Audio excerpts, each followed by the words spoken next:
দীর্ঘ এক যুগ পরে বিপুল উৎসাহ উদ্দীপনার মধ্য দিয়ে শুক্রবার সকাল ৯টা থেকে বিকাল ৪টা পর্যন্ত নাটেশ্বর দিঘিজান বাজার ব্যবসায়ী পরিচালনা কমিটির নির্বাচন অনুষ্ঠিত হয়।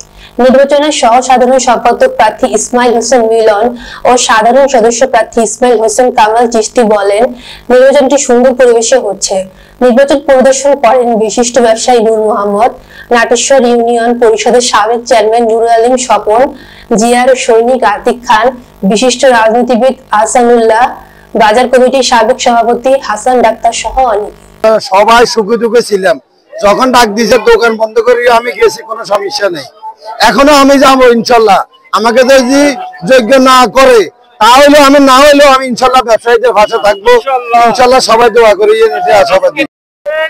সকলে ভোট দিতেছে, বলতেছে আজ 17 বছর কোনো ভোট হয়নি, আমরা এখন ভোট দিয়ে যাকে দেখ কোনো অসুবিধা নেই। আলহামদুলিল্লাহ আমি আলহামদুলিল্লাহ নির্বাচিত হলে ব্যবসাদের জন্য যতটুকু সুযোগ সুবিধা আছে কমিটিকে নিয়ে ব্যবস্থা করার চেষ্টা করি। আমি ব্যবসাদের পাশে থাকার ব্যবস্থা করব, সামনের দিকে সুখে দুঃখে পাশে থাকবো।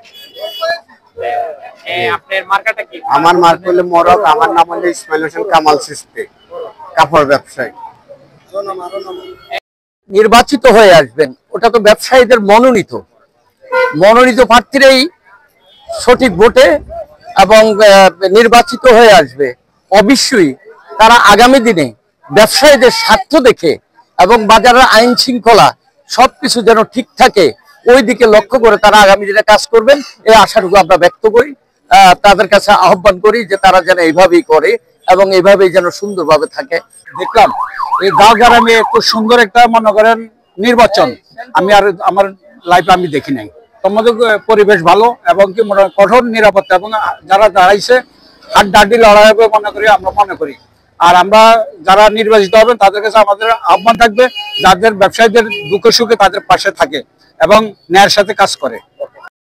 আর দীর্ঘদিন পরে আমরা একটা ভোট দিতে পারি, আমরা খুব আনন্দিত।